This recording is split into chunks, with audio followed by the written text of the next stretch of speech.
Salut. Parfois, une image vaut mieux que 1000 mots. Je pense que, comme moi, si vous baladez sur TikTok, Insta ou X, vous avez été confronté à une tonne de ces reaction images modernes. Et ça depuis à peu près 2 ans, avec l'ajout de la fonctionnalité image sur TikTok, GIF sur Insta, et sur YouTube, on fait comme on peut. Aujourd'hui, elles sont plus populaires que jamais. Mais bah, ça existe depuis un bail. Alors pour son histoire, on utilisait déjà le terme en 2010, et même bien avant, et ses débuts étaient sur 4chan avec ce genre d'image. On remarque déjà la forme classique d'un screen provenant d'un film ou d'une série, avec un personnage faisant une certaine expression. Et comme vous le voyez, bah ça a pas tant changé que ça. Parce qu'en vrai, c'est l'un des moyens d'expression les plus efficaces. Genre, la majorité des pays dans le monde comprendront ces expressions faciales. Mais aujourd'hui, certaines ont pris des formes beaucoup plus techniques, et en vrai, on a une variété immense de reaction images modernes, pour le meilleur et pour le pire. Mais ces images peuvent carrément rendre le contenu de base encore plus drôle, quand celui-ci est parfaitement placé, mais d'autres ne sont pas vraiment appropriés, et ça peut vite devenir assez discutable. Mais enfin bref, et bah parmi toutes ces images qu'on voit fréquemment, quelques-unes d'entre elles cachent certains secrets, des trucs dont on s'attend vraiment pas, il y en a qui sont intrigantes de base où on se demande juste d'où provient ce truc. Et c'est de ça dont on va parler principalement dans cette vidéo. Pour commencer, je vais vous parler d'une image qui correspond assez bien à la description que je viens de vous faire, avec... Ok, cette image assez sombre de ce chat qui te fixe avec des yeux perçants est souvent utilisée sur TikTok pour montrer le choc, généralement pour du contenu horrifique ou du shitpost bizarre. Pour celui-là, on va faire assez vite, ça va être l'un des sujets les plus courts de la vidéo. Le travail de recherche a été fait par Rookie. J'en avais déjà parlé dans une ancienne vidéo, je vous conseille d'aller voir sa chaîne. Mais en gros, l'image provient initialement du subreddit r/cats et a été postée en avril 2018 par l'utilisateur Lavonicus, partageant donc une image de son chat qui a l'air de prendre un selfie. En vrai, c'est assez drôle de voir le contraste entre le matériel de base et ce qu'on en a fait. D'ailleurs, ce chat qui s'appelle Professeur Jones au passage, a désormais, depuis l'explosion du mème, un compte Twitter dédié. Et je dis du mème, mais ce n'est pas le seul mème créé à partir de ce chat, puisqu'il y a aussi cette image assez connue, beaucoup moins dark, où cette fois-ci il fait un smirk, vous l'avez peut-être déjà vu aussi. Pour en revenir au mème de base, j'ai l'impression qu'il a évolué, passant d'une version avec des yeux assombris, pour qu'on lui rajoute ces yeux flippants là. Ces yeux d'ailleurs qui sont assez connus en tant que Creepy Eye GIF. Peut-être que ça vous dit quelque chose, ils ont pas mal été exploités quand les creepypasta étaient à leur pic de popularité. Par exemple, au début de la légende Minecraft d'Herobrine, un fantôme qui entrait le jeu, à la fin du tout premier livestream et enregistrement vidéo fait autour de ce personnage, un lien contenant cette image fut posté. Voilà, j'en parle un peu plus ici. Mais ce qui est intéressant, c'est que ce GIF, lui, c'est un pur lost media. Personne ne sait d'où il provient initialement. D'un film, d'une vidéo, d'un truc provenant d'un forum quelconque. Pour l'instant, ces plus vieilles traces remontent de 2008 à 2009, mais on n'a pas plus d'infos. Ok, celui-là, si vous ne le connaissez pas, pour faire simple, il s'agit d'une image de Red, tête d'affiche d'Angry Birds, tendant son immense oreille. On l'utilise généralement quand un son est tellement lourd qu'il éclipse totalement la vidéo, de façon plus ironique, quand le son est un peu chelou, ou vous savez, quand il y a des sons de mèmes qui, on ne sait pas pourquoi, ils sont remixés de façon genre hyper spectaculaire. Il y a aussi des utilisations plus edgy, bon. Mais du coup, pour cette image qui est étrange de base, genre, quel esprit tordu a décidé d'ajouter des oreilles humaines à un oiseau? Bien, l'histoire est un peu compliquée. Sa forme la plus populaire est un truc généré par IA, il y a aussi sa variante dessinée main, mais elles se basent toutes sur celle-là. Celle-ci étant calquée d'un étrange jeu. Je pense pas que beaucoup d'entre vous ici connaissent Talking Red, et c'est normal. Talking Red, c'est un jeu mobile un peu étrange qui a commencé à faire parler de lui en 2024 sur X, avec le post d'un certain Cut and Obscure Video Game Content.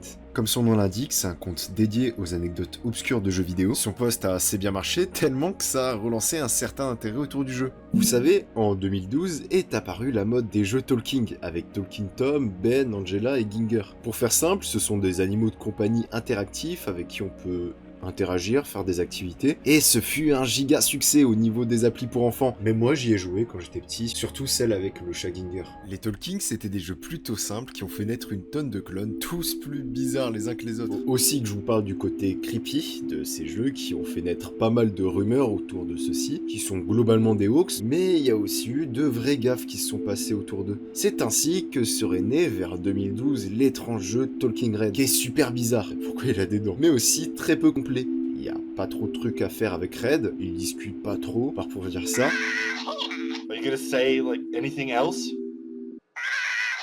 qui fait que ce jeu, pas grand monde s'en souvient. En 2016, il disparut des stores dans l'indifférence la plus complète, rejoignant la longue liste de jeux Angry Birds supprimés des stores. Du coup, autour de ce jeu, c'était le néant total et ça pouvait carrément être considéré comme un lost media, jusqu'à ce fameux tweet en 2024. En plus de ça, Rovio Entertainment, l'entreprise derrière les jeux Angry Birds, n'a clairement pas l'air de l'assumer. On ne trouve aucune mention de ce jeu dans leur site, leur wiki. La seule fois où il a été réévoqué, c'est avec ce fameux mème sur ce TikTok. Mais pourquoi ? Parce que le jeu n'a jamais existé.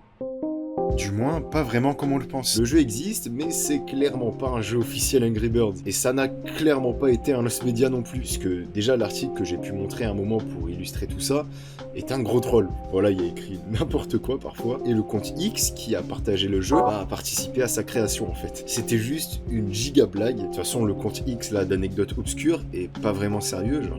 C'est quoi ce genre d'info là ? Et pour rajouter quelque chose, il y a un mème très populaire chez les hispanophones autour de ce jeu, où Red annoncerait la mort thermique de l'univers.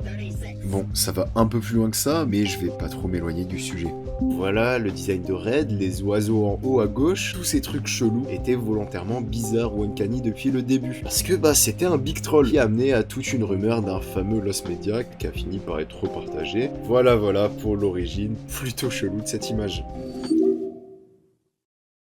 Ok, histoire qui fait moins mal à la tête, on a He made the statement. He made the statement, soit il a fait une déclaration, est une image de réaction qu'on utilise généralement pour approuver ou désapprouver une opinion sous une vidéo. Les plus connus sont ces deux-là. Il a fait une déclaration tellement mauvaise que même sa bande se fout de lui, et sa variante positive, il a fait une déclaration si bonne que même sa bande l'a félicité. Voilà, c'est utilisé quand quelqu'un donne son opinion, globalement. Je pense que vous avez compris son fonctionnement. Mais ces variantes, oh là là, ces variantes. Je pense qu'on a affaire à l'une des reaction images que je trouve les plus drôles actuellement. Il y a par exemple celui qu'on comprend rien du tout, quand la take est trop bien rédigée, celui qui est tough, une opinion flippante, une inspirante, il y en a même qui se sont adaptés pour des fanbases. Également pour d'autres refs et d'autres mèmes, je trouve que certaines, quand c'est pas non plus des trucs insultants, sont plus drôles que le matériel de base. Et d'ailleurs, le matériel de base, il est un peu chelou. Pourquoi le chien et pourquoi tout ça en fait ? Ce chien, on peut penser que c'est une sorte de collage, vous savez, à la Angela Anaconda, ou ce que peut faire l'artiste / youtubeur syriaque, sauf que non, ce petit toutou existe bel et bien. En me baladant sur le subreddit r/MadPatEffect, j'ai pu trouver le premier montage du mème, dont on va revenir dans un instant, avec en commentaire la mention d'un certain Barked, un compte Insta communautaire créé par le site 9gag, partageant de trucs mignons autour de chiens. Le Statement Dog est apparu sur ce compte en mars 2025, voilà donc l'image originale du mème, avec d'ailleurs l'arrobase du propriétaire en description, qui a l'air de bien rigoler de ce délire là, comme on le voit avec la bio de son compte, avec ses reels, ou les posts où le chien apparaît, du coup qui s'appelle Jam, qui est à chaque fois inondé de gifs autour de ce mème. Sinon, pour la propagation du mème, il apparaît pour la première fois sous ce compte mème, en mai 2025, et à la base, ça parlait même pas de déclaration, de statement, tout ça, mais de musique. Le statement a été rajouté plus tard, apparemment sur le r/GoodAsSub, voilà, puis ce fut repartagé tout ça. Maintenant, dernière question, pourquoi le chien apparaît à côté du texte ?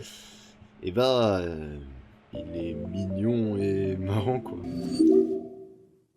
Il y a aussi des reaction images qui ont tout un lore derrière eux, un univers et un style bien définis, spécifiques à eux.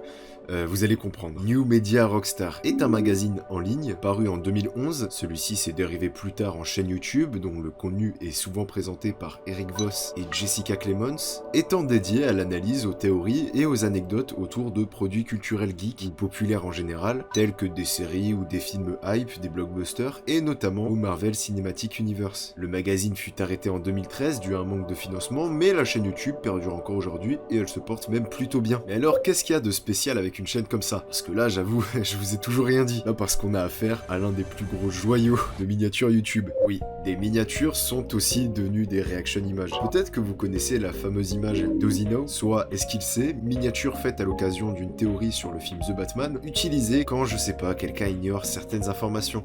D'autres que j'aime bien, Why is lying, pourquoi est-ce qu'il ment, très connu aussi, qui est utilisé quand on crame quelqu'un en train de mentir. Ou sa variante, pourquoi est-ce qu'il dit la vérité quand là, la personne dit les termes. On va aller plus vite, ils ont beaucoup trop de mèmes. Il y a est-ce qu'on mérite la destruction, qu'est-ce qu'il cuisinait, que j'utilise beaucoup trop, est-ce que la terre est foutue, pourquoi ne pas étrangler tout le monde. Oh, alors celui-là. Et il y en a d'autres, mais je veux pas tout énumérer comme ça. Vous l'avez compris, c'est des miniatures qui sont assez alarmistes, très directes dans leurs propos, avec une DA de gros textes jaunes, avec à côté de ça la personne concernée autour autour de la théorie, qui est parfois assez expressif, qui peut être utilisé dans d'autres contextes que des théories ou des facts autour du film dont la mini a été dédiée à la base. Voilà, c'est un truc de fou. Sinon, autre image réaction d'un univers bien à lui, on a... Cette image, souvent utilisée lorsque quelqu'un crie dans une vidéo, est quand même assez étrange. J'arrive vraiment pas à identifier quel est cet objet, ou cette créature. L'univers dont il vient a l'air assez sombre. L'image en soi est déjà assez mystérieuse, et je suis clairement pas la première personne à m'être demandé l'origine de cette chose, puisqu'il y a ce tweet qui existe, le mec a écrit ça tout en majuscule, il a l'air super paniqué, et le tweet a quand même fait 5,6 millions de vues, ainsi que 172K de likes. Donc on peut en déduire qu'on veut vraiment tout savoir qu'est-ce que c'est que ce truc bizarre. Eh bien celui-ci a été créé par le créateur de contenu Your Local Breadman, spécialisé dans la création de contenu court, où l'on y voit des sketchs et des aventures autour de ce personnage, Breadman, ainsi que d'autres personnages récurrents dans un univers qui a une DA plutôt particulière. Mais que personnellement j'adore. Vous le savez si vous suivez ma chaîne, j'aime beaucoup Silent Hill, voilà, l'ambiance qu'ils ont dans leur jeu avec ce brouillard, tout ça. Et plus globalement, j'aime beaucoup le style des vieux jeux d'horreur, ainsi que les jeux indés qui reprennent cette esthétique. Je trouve ça très efficace, je fais partie de la team qui pense qu'un jeu avec une DA intéressante, peu importe la qualité des graphismes, vaut mieux que faire quelque chose de juste très réaliste. J'avoue que cette take est pas très originale je crois. Mais voilà, franchement je trouve son univers vraiment convaincant. Il varie de temps en temps les styles, ce qui se rapproche parfois du visual novel. C'est très sympa. Et du coup, ce bonhomme-là apparaît pour la première fois en mai 2025 sur cette vidéo. On y voit donc son personnage Breadman qui part à la rencontre de différents monstres pour leur demander un certain service, avec des interactions toutes plus étranges les unes que les autres. Pour finir, avec un mini screamer, on y voit enfin cette image légendaire de ce fameux personnage. Qui s'appelle au passage Screamber, qui avec le succès reviendra même dans d'autres épisodes que voici. No, not this time.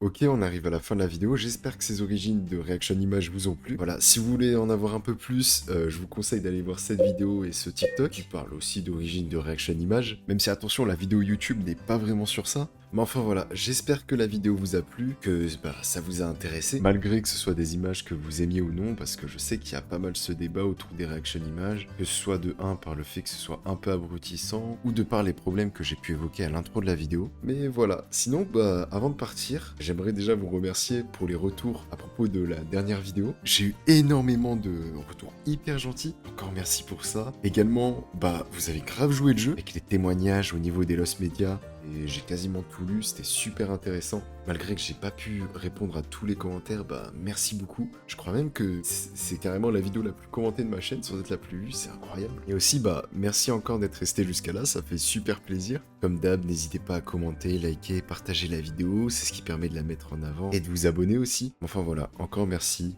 Je vous souhaite une bonne journée, une bonne soirée, et à la prochaine, ciao ciao.